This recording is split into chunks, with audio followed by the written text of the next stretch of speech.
नमस्ते दोस्तों, आपका हार्दिक स्वागत है बुक सरिता पर, जहां हम हर बार आपके लिए एक नया, प्रेरक और जीवन बदल देने वाला ज्ञान लेकर आते हैं। आज की ये ऑडियो बुक थोड़ी लंबी है, इसीलिए इसे सेव कर लें, शेयर कर लें और आराम से रुक रुक कर सुनें, क्योंकि ये ज्ञान जल्दबाजी में नहीं, धीरे धीरे मन में उतरता है। क्या आपने कभी सोचा है कि 5000 साल पहले एक रणभूमि में दिया गया संवाद आज भी हमारे तनाव, डर, कन्फ्यूजन और रिश्तों की हर उलझन का सबसे सटीक जवाब क्यों बन जाता है? वो संवाद है श्रीमद् भगवद गीता का। ये कोई साधारण धार्मिक ग्रंथ नहीं, ये जीवन की सबसे बेहतरीन मनोविज्ञान की किताब है, सबसे सटीक सेल्फ हेल्प बुक है, सबसे गहरा मैनेजमेंट गुरु है। आज हम गीता के 10 सबसे बड़े रहस्यों को एकदम सरल भाषा में आज की जिंदगी से जोड़कर समझने वाले हैं। तो कान लगाइए, मन शांत कीजिए और चलिए कुरुक्षेत्र के उस मैदान में, जहां अर्जुन के साथ साथ हम भी अपने जीवन के सबसे बड़े सवालों के जवाब ढूंढने वाले हैं। अध्याय 1, कर्म से भागना नामुमकिन है। कल्पना कीजिए आप एक बहुत बड़ी कंपनी चलाते हैं। आपको 100 लोगों को नौकरी से निकालना है, वरना पूरी कंपनी डूब जाएगी। एक तरफ 100 परिवार बर्बाद, दूसरी तरफ 10,000 परिवार बचेंगे। आप क्या करेंगे? यही द्वंद्व था अर्जुन के सामने। सामने अपने गुरु, भाई, दादा, परदादा। हाथ से धनुष गिर गया, मन कांप गया। उसने कहा, कृष्ण मैं युद्ध नहीं करूंगा। तब कृष्ण ने पहला सबक दिया, कर्म से कोई नहीं बच सकता। सोचना भी कर्म है, बोलना भी कर्म है, चुप रहना भी कर्म है और युद्ध न करना भी कर्म है। यहां तक कि जंगल भाग जाना भी एक कर्म है, पलायन का कर्म। इसीलिए पहला रहस्य, अपने सही कर्म को पहचानो। तुम विद्यार्थी हो तो पढ़ाई लगाकर पढ़ना तुम्हारा कर्म है। तुम नौकरी करते हो तो ईमानदारी से काम करना तुम्हारा कर्म है। तुम माँ बाप हो तो बच्चों को संस्कार देना तुम्हारा कर्म है। दूसरों को देकर अपना रास्ता थोपना बंद करो। अपने स्वभाव के विपरीत चलकर तुम कभी सुखी नहीं रहोगे। अपने कर्म को पहचान लो, आधा कन्फ्यूजन यहीं खत्म। अध्याय 2, परिणाम की चिंता छोड़ दो। कृष्ण ने कहा, कर्मण्येवाधिकारस्ते मा फलेषु कदाचन। मतलब काम करने का हक है तेरा, फल पर कभी नहीं। ये आज तक का सबसे क्रांतिकारी वाक्य है। पढ़ाई कर रहे हो तो रात रात भर ये मत सोचो कि पास हुआ तो क्या, फेल हुआ तो क्या। बस पढ़ाई को पूजा बना दो। नौकरी कर रहे हो तो बॉस क्या सोचेगा, प्रमोशन मिलेगा या नहीं, ये सोचना छोड़ दो। काम को ऐसा करो जैसे उसका फल आज ही मिलने वाला हो। जब तुम परिणाम की चिंता छोड़ दोगे, तुम्हारा 100% दिमाग काम में लगेगा और परिणाम अपने आप सबसे बेहतरीन आएगा। ये निष्काम कर्म नहीं, निष्काम भाव है। लक्ष्य रखो, परिणाम भगवान पे छोड़ दो। अध्याय 3, तुम शरीर नहीं आत्मा हो। अर्जुन रो रहा था, मैं अपने लोगों को कैसे मारूं? कृष्ण मुस्कुराए और बोले, जिसके लिए तू रो रहा है वो कभी पैदा ही नहीं हुआ और कभी मरेगा भी नहीं। जैसे हम पुराने कपड़े उतार कर नए पहन लेते हैं, वैसे ही आत्मा पुराना शरीर छोड़कर नया ले लेती है। शस्त्र नहीं काट सकता, आग नहीं जला सकती, पानी नहीं भिगो सकता, हवा नहीं सुखा सकती। जब ये बात मन में बैठ जाएगी तो मौत का डर हमेशा के लिए खत्म हो जाएगा।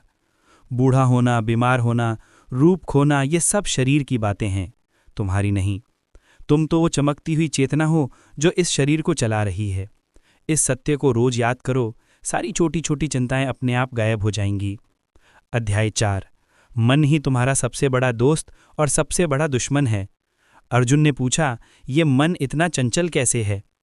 कृष्ण बोले, हाँ ये हवा से भी तेज है, लेकिन 2 हथियार हैं, अभ्यास और वैराग्य।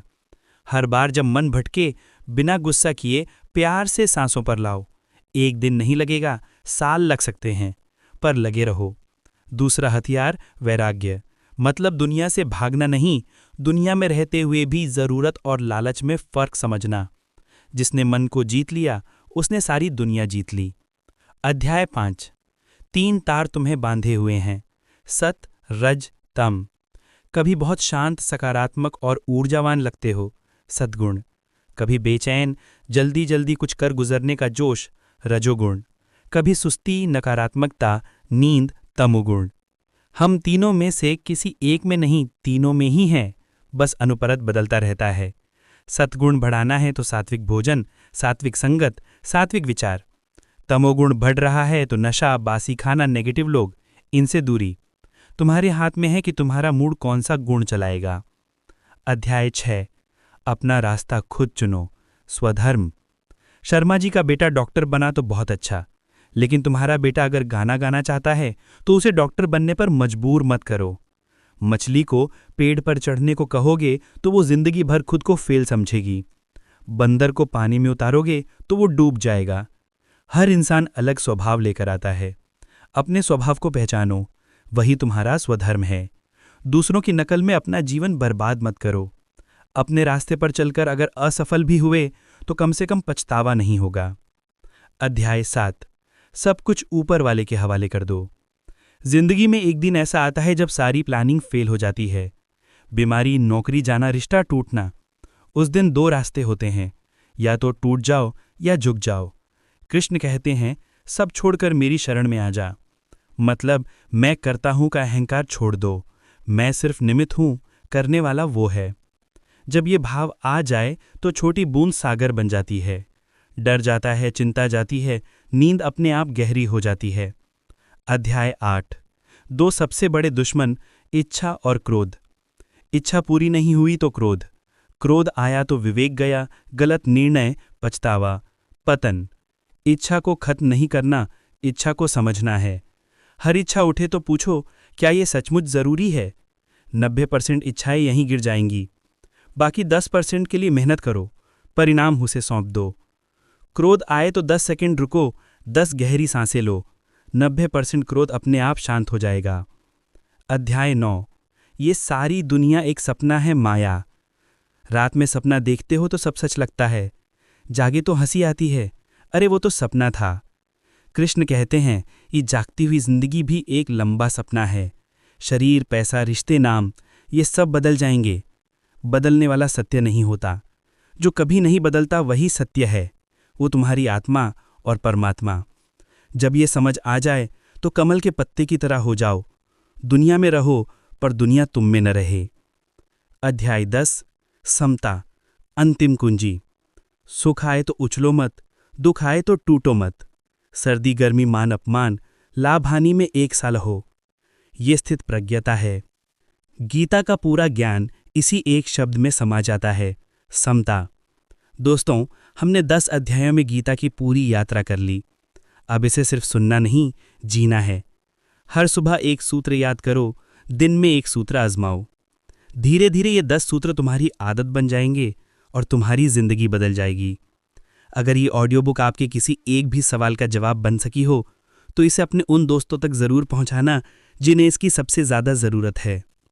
कमेंट में अपना पसंदीदा सूत्र जरूर लिखना। और हाँ, बुक सरिता को सब्सक्राइब करके बेल दबा देना, क्योंकि अगली ऑडियो बुक और भी गहरी होने वाली है। तब तक के लिए अपने कर्म करते रहो, फल उसे सौंप दो और मुस्कुराते रहो। जय श्री कृष्ण।